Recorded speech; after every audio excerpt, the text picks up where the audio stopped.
I would also like to acknowledge that we are meeting on the traditional land of the Kulin Nation and offer our respects to elders past, present and emerging, and any Aboriginal or Torres Strait Islander people present today. Joining me today in presenting, I have three colleagues. I have Gemma, our Western Region General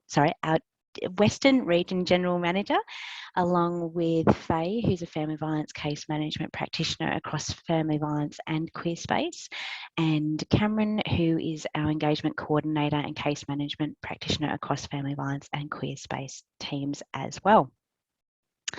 So firstly, Gemma is going to take us through a little bit about Drummond Street in general. Thank you, Gemma. Thanks so much, Andy. And as Andy said, I'm Gemma. I'm General Manager of our Western Region Queer Space and Family Violence programs here at Drummond Street Services, and my pronouns are she, her. It's great to see lots of people here and lots of interest in the work that we're doing. I'm just going to set the scene a little bit with a bit of background about Drummond Street Services for people who haven't heard of us before or don't know a lot about our kind of background and our history. So Drummond Street Services started back in 1887. So we've been around for a pretty long time, and we were currently known as the Charity Organisation Society and then the Citizens Welfare Service of Victoria. We're one of the longest serving organisations, welfare organisations in Victoria, and we haven't ever been affiliated with any government departments or any religious or faith-based organisations. So a strong driver for the work in which we've done as Drummond Street over those years is to really have that freedom, I guess, to work with the communities that we feel really fit within our social justice frameworks, and also to be able to speak out and to advocate and to influence funding government policy as well around how service systems can actually respond effectively to the needs of the different communities with which we work. We're based across the northwest region of of Melbourne, but we also do have some services that are statewide, and also our Step Families program that we auspice, and that's a national program.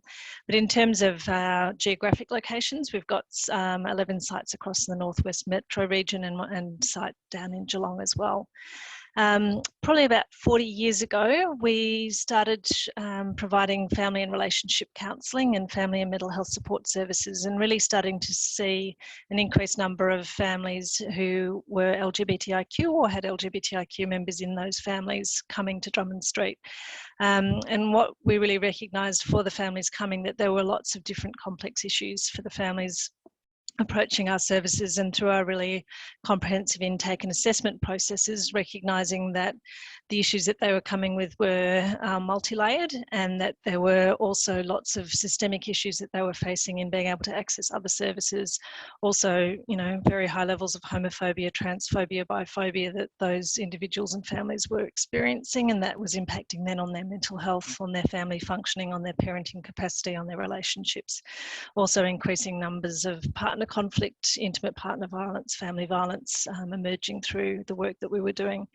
So in the last 15 years, Karen Field, our CEO, really recognised that there was a need as a mainstream organisation to create a program area within our organisation that was LGBTIQ specific, and that our staff within that program area would also be part of our community and would be LGBTIQ identifying as well, because there was a real need from the people coming to our service wanting not only to have a mainstream service, an organisation that was LGBTIQ friendly, but actually a team of self-identifying staff who really had those specialist skills in connecting with our community. And over that time, we've grown a lot, and we've received more and more funding, particularly for family violence work post the Royal Commission. But I'll hand over to Andy to talk a little bit more about the work that Queer Space does now. Thanks, Gemma. So queer space programs are quite broad and ranging, and just picking up on what Gemma said, really responding to community need and have come out of what community has identified as being needed. So we have counselling services which range from single session work all the way through to longer term interventions with individuals. Obviously that's, you know, tailored to how long people need to receive that support. There's case management to assist people with goals other than counselling, so might include access to material aid or social inclusion or assistance in navigating certain different sectors in order to obtain appropriate supports for goals that are identified. Case consultations are done with external supports for the LGBTIQ community. So that might look like a psychologist or a school coming to us to help with a young trans and gender diverse person to assist them at school and navigate those systems within the school system. Training and professional development, we have a number of different set modules for training and professional development for external agencies, but if agencies are identifying that there are other topics or our set models don't quite meet their needs, we're always open to navigating that and negotiating some training models that work tailored specifically for those purposes. We also have obviously our family violence services, which Faye will be speaking to a little bit further down in the presentation. We have our mentoring group, which unfortunately we don't have funding beyond this financial year for it, but we're certainly looking for it, as it's been quite a highly valuable program and is a suicide prevention program. And it really does work in that peer mentor model, which draws on the wisdom and the knowledge and experiences of a broad range of LGBTQI individuals and community, and increases the number of community members with peer support skills. Like all of our work at Drummond Street, it works from a whole of family approach. So it has included a family-based mentoring component that can connect parents and family members with mentors who are having similar experiences. We also have a number of different groups that we run and work across queer space. So the I-HEAL model, which is a model of family violence recovery and support that employs people with a lived experience in intentional peer support roles. The Futures Free from Violence program, which provides therapy, case management, and referrals for queer, bisexual, lesbian, trans women and gender diverse people who have used violence in a relationship. Also, we have parenting and family programs such as The Village, which Cam will speak to a little bit further on in the presentation, and an LGBTIQ carers group, which Cameron will also speak to a bit later on. And then we also have Queer Space Youth. And while Cora, our youth peer leader, couldn't be here with us today to speak about Queer Space Youth, she has put together a little video for us. So Faye, if you're able to share that video now, that would be great. Thank you. Yep.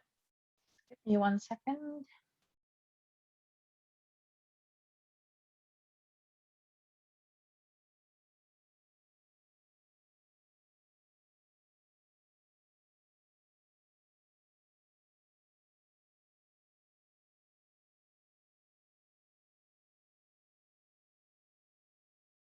I think because I'm not a host, I still can't share screen. I can make you a copy. Let me try. I can try. Actually, I've got it.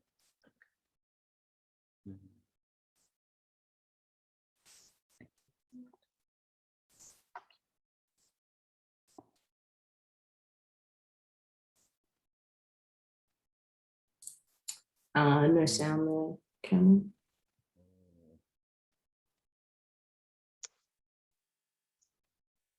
Maybe I don't have it. Hold on. Let me try again.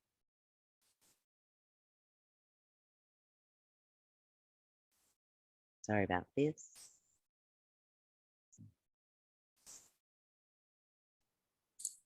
No, I don't have it. I'm sorry. It's all right. That's okay. I can talk through Queer Space Youth. So Queer Space Youth run a peer program. I just got to remember now. A peer program, and have regular catch-ups with young people. and is facilitated by peer leaders like Cora. So it might be one week that they go to the aquarium together, or the next week they might be playing board games together. And through this social support, there's also an element of, I suppose, friendship. There's also that element of connecting with other queer young people, and there's an element of mental health support through that. And young people can identify whether or not they need some longer term or different sorts of engagement with other LGBTIQA people. And we have seen a lot of cross referral between the Queer Space Youth Program and the mentoring program, for instance. And then the other program that is run through Queer Space Youth is Invisible, and that is a program for QTPOC who are not currently out or not publicly out. So people who come from a range of diverse backgrounds, whether that be cultural or religious backgrounds, who don't feel safe to come out, have a space that they can connect with each other to be able to share experiences, be a part of community, and to access supports that they may need going along their journey. So now I'm going to pass over to Faye to talk about the family violence response. Thank you, Andy. Hello, my name is Faye. My pronoun is she, her. I would also like to pay my respect to the traditional owner of the land I'm meeting in, the Wurundjeri people. I'd like to pay respect to the elders past, present, and emerging leaders. I think it's important before we introducing our services, but we're also introducing the framework and the theories that support our practice and also the approach as well, which also underpin our practice across all the family violence program that we're working on. So firstly is the queer feminist theory, which is honors and builds on women's responses to family violence over the past 50 years, and it embraces queer people and the intersectionality. This acknowledges genders as an effect of structures of patriarchy and power, and also allow us to view family violence broadly, to interrogate the wider operations of power and oppression that impact on the queer community. The whole of family approach across all Drummond Street Services ensure a wraparound responses, which is not just improve the individual well-being, but also the family. We use comprehensive family violence risk assessment across all the family violence program. This comprehensive family violence risk assessment is built on MERIM, but also allows space for meaningful engagement. A very important theory that we use when we're doing this comprehensive risk assessment is the theory that built by Catherine Holt, context, objective, and outcome. Which means that this comprehensive risk assessment, we use assess risk for people both using and experiencing violence and the related risk to children. And this risk assessment takes into consideration that people may be both using force and experiencing violence, or that people entering the program that may also be using force in response to their experience of family violence. So we meet people where they are at when they're entering the program. And this risk assessment examines multiple forms of abuse, coercive control, and violence. And this helps practitioners to explore further with the participants that come into our support. This risk assessment also helps practitioners to pursue deep, nuanced engagement over shallow engagement.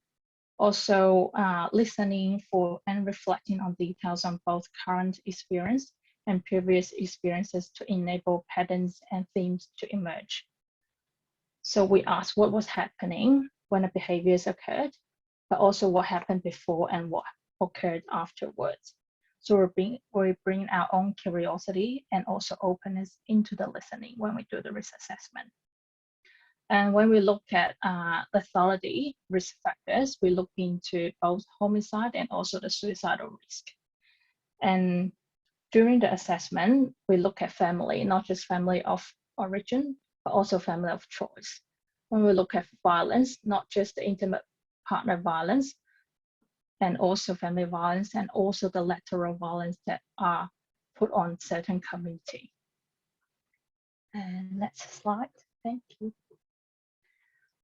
So in terms of programs, we have the With Rest partnership, which we work with other agencies and also that via switchboard. So it is to provide support for the callers who contact With Respect hotline. In terms of program, like Andy mentioned before, we had Future Free from Violence program, which offers women, trans and gender diverse people who have used force and or violence in family and intimate partner relationships the opportunity to work towards change in both the supported group and also one-to-one therapeutic environment. So in this group, we aim to facilitate understanding of participants' experiences, actions, and thinking in a judgment-free environment, which considers how beliefs are shaped by the values and experiences. And participants are allowed to choose a group program that most aligns with their identity and methods of learning. In terms of the Living Free from Violence, this is a program that we partnership with Department of Justice and then Phyllis Frost Center. This is also working with women, trans and gender diverse who are also referred by them Phyllis Frost Center. And it is also a space to explore and learn alternative to force, which build on participants' own experiences. These programs provide processes and tools to help people make different choices within relationships to work towards healing and foster supportive and positive relationship. Like other programs, this also provides individual therapeutic and support work, and also provide individual support by a specialist family violence parenting practitioner who offers exploration around healthy relationship, attachment, child development, and parenting skills, which is a very unique component of our family violence program. And when and where it's appropriate and consented to, we provide support for other family members in the community, including the children as well. The last program I'm going to mention is the Family Violence Service for Young People. This is a program that offers a specialist response for young people and their families, where there have been experiences of harm and family violence within the home, including where young people have been acted harm. In this program, again, we use a whole of family approach for all people coming into the services. Is to create opportunity for the young person and the family to engage in a therapeutic support that meets their diverse and dynamic needs, achieve their goals, and also improve their well-being individually and as a whole family. In this program, we offer comprehensive risk and needs assessment, which ensuring all voices are heard, and age-appropriate interventions, and the referrals, how the referrals formed as well, provide individual therapeutic and support work, and also a space for young people and their families to explore their experiences of harm and violence. Again, this program is supported by the specialist family violence parenting practitioner to explore the healthy relationship, attachment, child development. And it is a continual collaboration and coordinated whole of family response, in saying that when there are multiple practitioners working with a family, there will be a lead practitioner oversee the whole work and engagement with this family and the young people as well. Thank you. Thank you, Faye. My name's Cameron and I use he and they pronouns. And I'm going to talk to you a little bit about the Village. So the Village is one of the programs that we run at Queerspace, and we've been running the Village now for about 3 years.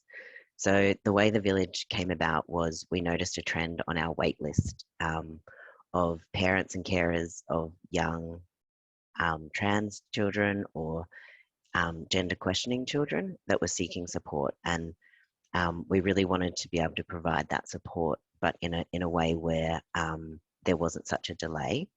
So we created this Village group, and it's a 7-week program that really supports parents to be able to talk through their feelings, their anxieties, their fears, their hopes for their young person, and to go through that journey with other parents.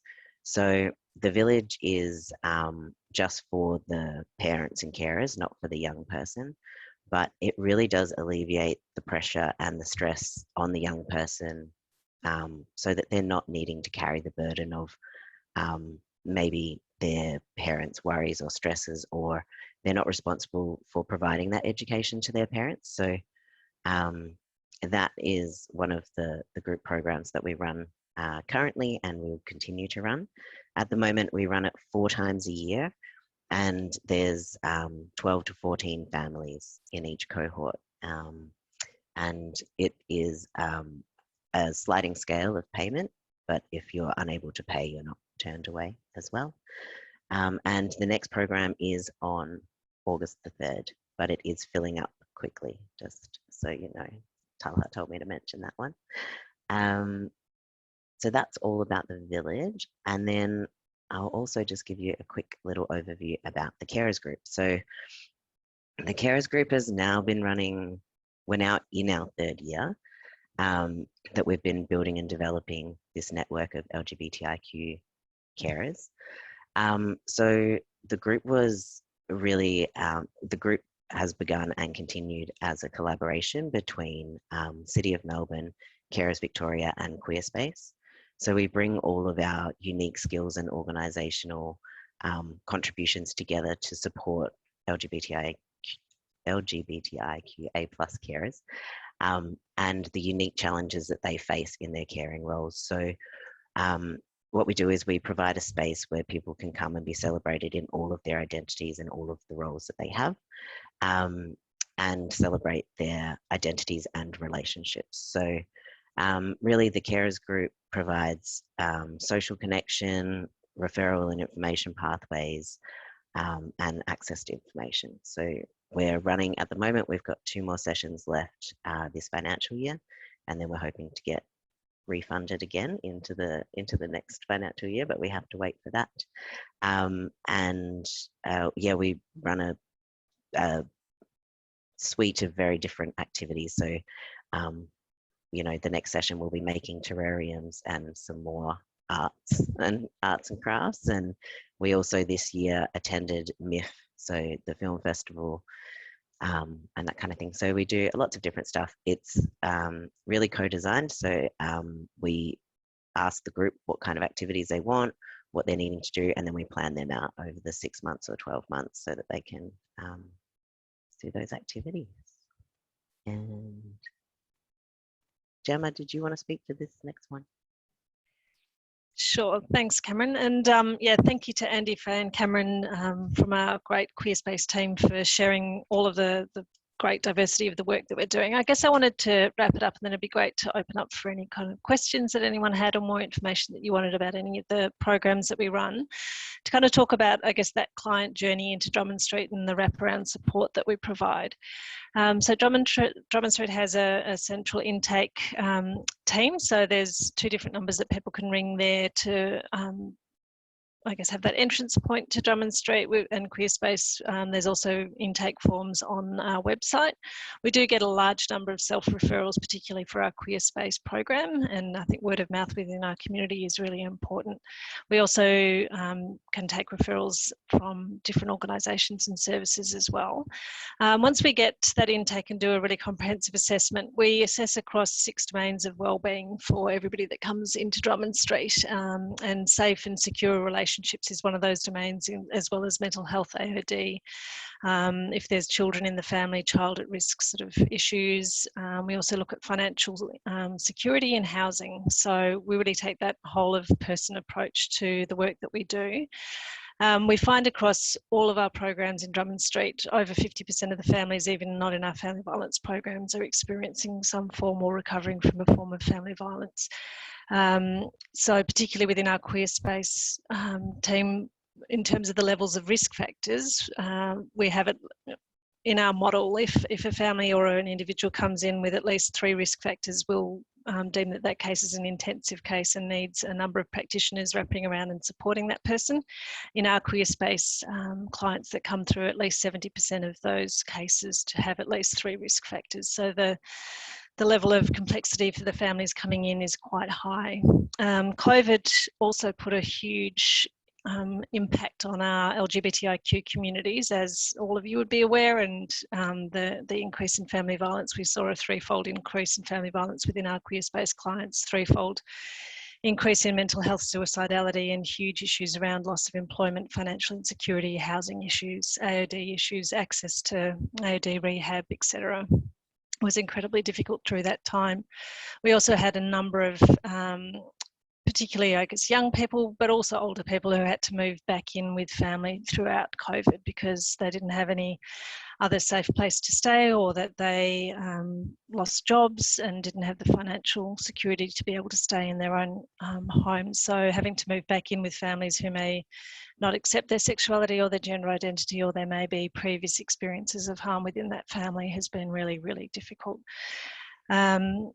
Through the Royal Commission into Family Violence, it was clear, you'd all know, around the recommendations that the service system at the time didn't respond to various cohorts very well in terms of the responses that we had as a mainstream service sector, and creating some LGBTIQ specialist family violence services was one of the recommendations that came out. So there's a number of organisations, one of which is Drummond Street and Queer Space, who have really developed up that practice.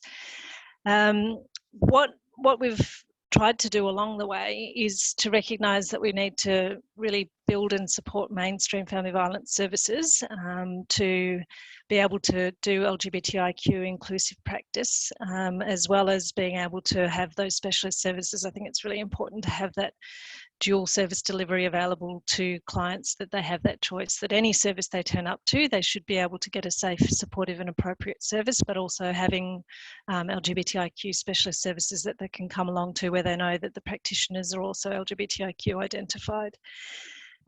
What we do find in the work that we do, that often the service system is set up in quite binary ways, whether that binary is around that you're either a victim or a perpetrator, or whether that binary is set up around that you're male or you're female. So for people who don't fit into those binaries, it's very difficult often to be able to access and to navigate that mainstream family violence system. So a lot of the work that we do, while we may be really just funded to focus on we're not funded as a crisis service, we're funded as more of a 9-to-5 service, and to really focus on that case management and counselling and recovery period. We're also doing a huge amount of the crisis management that we're not necessarily funded to do, and it's about helping our clients and families to navigate that mainstream system and to find services that are LGBTIQ accessible and friendly and supportive, and doing those warm referrals, and often doing quite a lot of advocacy work along the way as well. And we've had experiences where, particularly for our transgender diverse community, it's been really tricky to find bed-based services, whether that's refuges, mental health services, AOD services, that they feel safe and are able to access because they don't fit into the male-female binary that much of those service system is set up around. So yeah, a lot of our work is, while we're supporting individuals and families within that integrated family response that Faye spoke about, and often we may have 2 or 3 practitioners supporting a family, we're also doing a lot of that, trying to build the capacity of mainstream services to respond better to our community, as well as advocating for the individuals and community within our service to be able to navigate and find and get to the places they need to get to be able to create some safety and stability within their lives. We also have CFRE, which is our Centre for Family Research and Evaluation. So we have our own internal research evaluation department within Drummond Street, and through COVID they did some amazing research around the impacts of COVID on our clients, and they also did a number of research projects specifically around queer folk and the particular issues that COVID brought out for them. There was a great research paper that they did called No Safe Place at Home. I think that's the title. Anyway, I'll put that into the link as well so that you can get onto the CFRE website and have a look at some of the research that has been done over the years. They also did a very big piece of research around transgender diverse people and their experiences of family violence, and that we've, always do research and evaluation and build that then back into how we continue to develop up the service models and the practice models that we have across queer space. Some of our programs, we're not sure yet about funding post-June, as I'm sure some of you or many of you may also be in that same boat. So we're hoping, fingers crossed, that we'll still get ongoing funding particularly for our perpetrator programs. While we don't use the term perpetrator, that's how they're kind of pitched. So that we're able to continue to provide support for people who both have used harm as well as experienced, and often those people have experienced and used harm as well. So our contact information's up there for the two websites, for Drummond Street and for Queer Space. Our phone number's there as well, so feel free to get in touch if you've got clients who would benefit from the services that we offered, if there's any kind of partnerships or conversations that you'd like to have about how Queer Space and Drummond Street has incorporated this work as a mainstream organisation, or support around building the capacity for your own organisations. Because what we're hoping is that our LGBTIQ folk are able to access both mainstream and a specialist service. Thanks so much for that, Gemma. Sorry.